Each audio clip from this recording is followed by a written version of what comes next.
Hey everyone, this is Jason from Intricate Art Spine and Body Solutions. You can check us out on intricateartseminars.com. Also check out our blog tab on our website. That's where I write all of my own personal articles. Today I just wanted to talk about a few books that I've found that I really like and that I recommend to all my students in my class when we're teaching dry needling or joint manipulation or really anything. I think these books are all really good books that will help you think about treating the human body in a slightly different way, right? So one of the major things that I talk to my students about a lot is try not to think about treating the specific impairment, right? So if somebody comes in with a rotator cuff repair, don't think about treating their shoulder, think about treating their nervous system, right? So I think the way that smart doctors think is that instead of trying to externally force healing upon the body, which is how most pharmaceutical works, if you can utilize the body's own innate healing ability and just maximize that or remove the inhibition that is stopping it from happening, you can get amazingly strong, powerful health results both on health span and on lifespan, right? So the first book is Dr. Peter Attia's Outlive book. It's a new book. It just came out. Dr. Attia is a medical doctor from Stanford University. He started his career out as a surgeon. Dr. Attia, if you see this, I'd love to come on your show. If anybody knows him, let him know. But anyways, Dr. Attia's his story is really, really good. So he went through medical school just like all regular medical doctors do. So medical doctors are trained to fix stuff either with a pill or with surgery. That's basically their two options, right? And they choose to go different types of medicine, different forms of surgery. But basically the two options are pill and surgery, right? So the problem with that is that we just do not understand how the human body works very well. I always say, if you could somehow collect all of the objectifiable medical, scientific, biologic information out there, right now, I bet you we know way less than 5%, right? So if you just think about it, how many things can we actually cure, right? How many major diseases can we actually cure? Okay, so the major killers of people in the United States, at least, are cardiovascular disease, obesity, right? Cancer. Those are some of the highest ones. Do we have cures for any of those? No. We have no cure for cancer.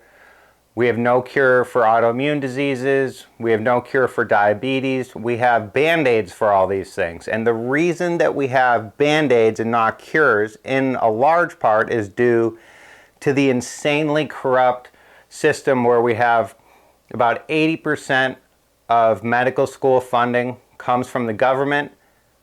About 80% of government funding for a lot of things comes from the pharmaceutical companies, right? So the pharmaceutical companies are really running the medical schools if you just take a couple steps back, right? So pharmaceutical companies don't want to fix people. They are financially obligated, I guess, or fiduciarily responsible to keep as many people sick for as long as they can and to make as many medicines as they can that just do enough where people keep coming back for more, but they don't actually fix the problem. So Dr. Attia talks about this, and he's one of the very, very few medical doctors, you guys, that I give him so much credit, where he is smart enough and intelligent enough to have actually thought about this stuff and used his critical thinking, and he is totally broken out of the box of the mainstream medical system, which honestly is completely horrible, right? It's absolutely abysmal. So Dr. Attia's book, Outlive, he really talks about using exercise. Zone 2 exercise is something that he talks a lot about, So Zone 2 exercise is just, relatively easy exercise that you can maintain for a relatively good period of time.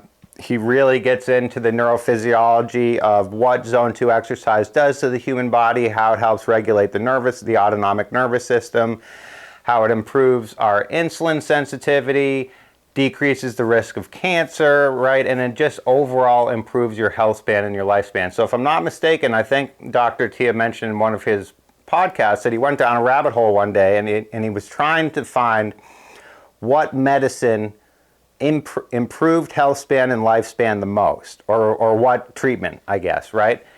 And it's very funny to hear him talk about this, because he says he just couldn't believe it, but he found undeniable evidence that by eating well and staying in good shape for life, which are two very easy things to do that hardly anybody does, but eating well and staying in good shape, on average, if you do those two things throughout life, you live 14 extra healthy years, right? So think about that. If all you did in your life was change your eating habits and you consistently started exercising, if you had done this for life, on average, you're going to live 14 years longer than somebody that hasn't done it.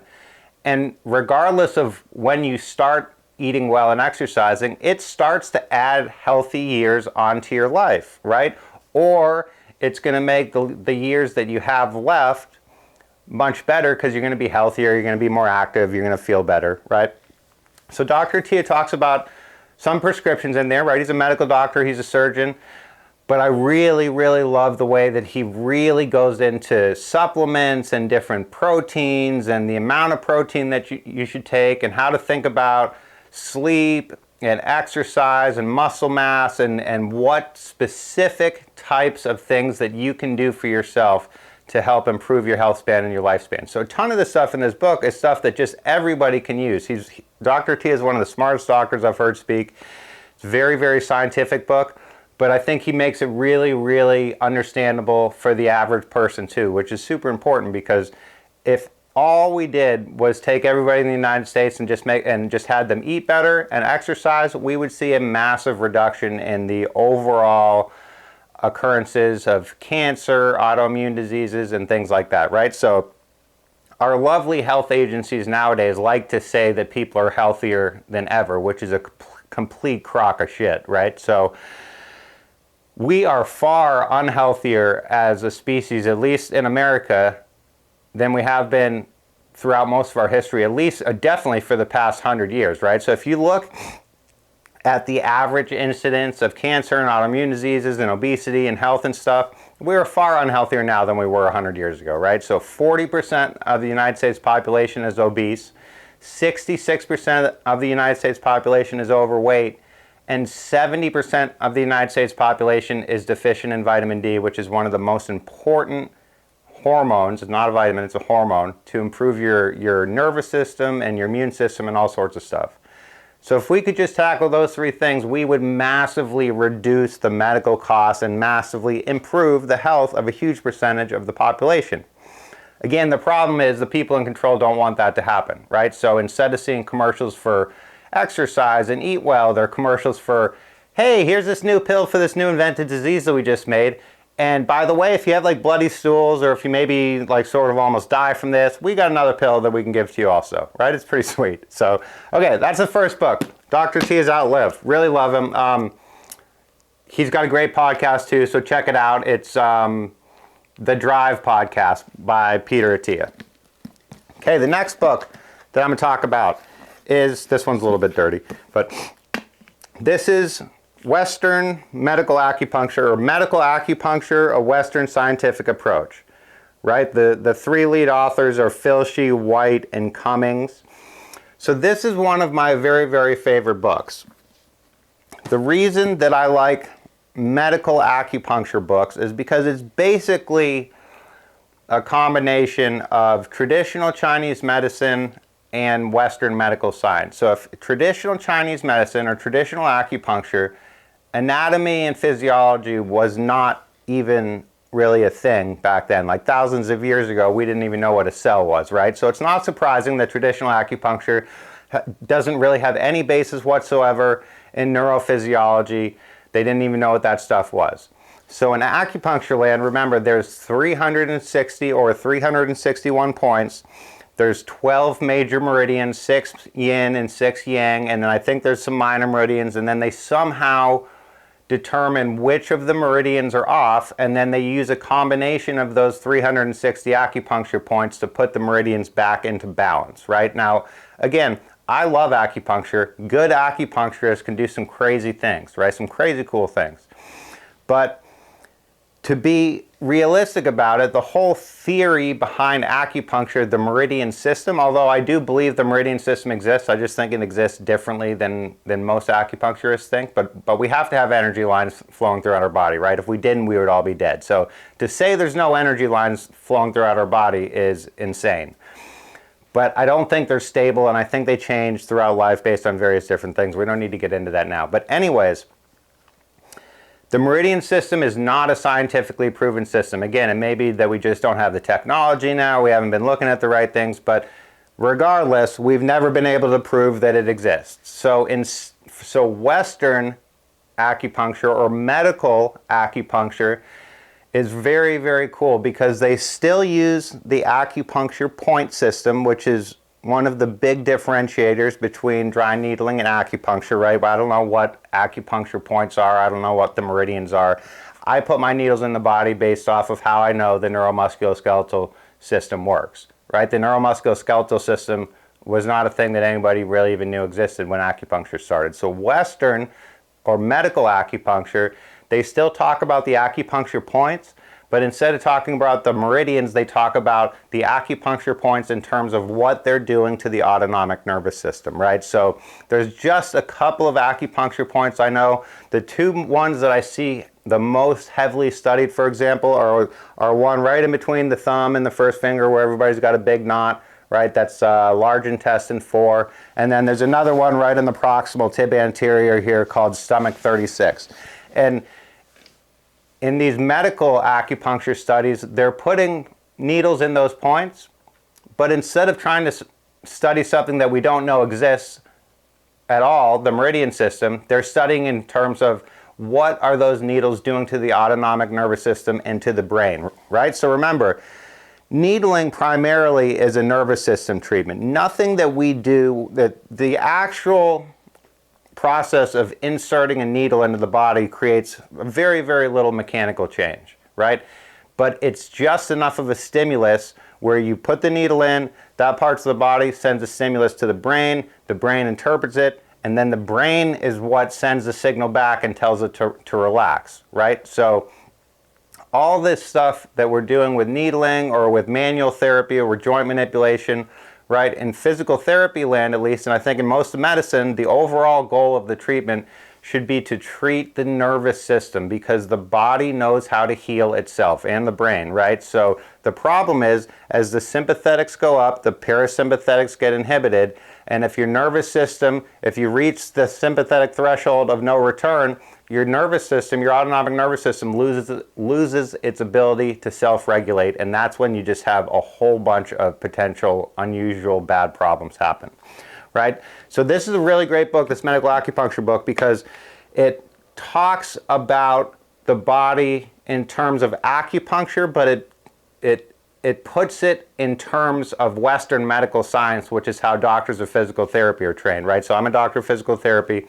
Regular traditional acupuncturists, there's almost zero neurophysiology or anatomy in those curriculum because they're learning Eastern medicine techniques, right? They're learning the meridians, how to tell which ones are out of balance, which again, I have no idea how to do, right? But if we can all learn so much from each other if everybody would just stop being childish and petty and bickering with each other, right? Acupuncturists and dry needlers should really converse and talk and write papers together and try to combine their techniques because there's certain things about each field that make a lot of sense, and there's some things about each field that don't make a lot of sense, right? So I have learned a ton. It really helps my thinking as far as how to think about treating the nervous system rather than treating the body, right? So again, I don't know if I ever got back to this, but when I started talking about if you have a shoulder patient, right?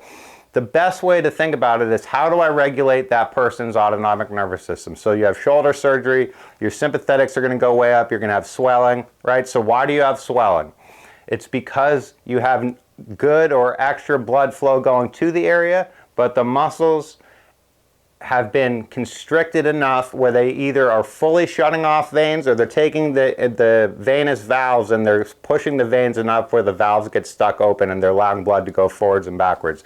And that's what leads to swelling, right? So just how I talk about ice is not a good way to get rid of swelling because it's just putting a temporary band-aid on the problem by actually amplifying the part of the nervous system that's causing the swelling in the first place, which is sympathetics. The best way to get rid of swelling, just like the best way to treat the nervous system, is with the combination of dry needling and joint manipulation. So instead of just thinking about treating the shoulder, I get this question from so many patients, right? And these next two books I'm going to talk about help to think about this.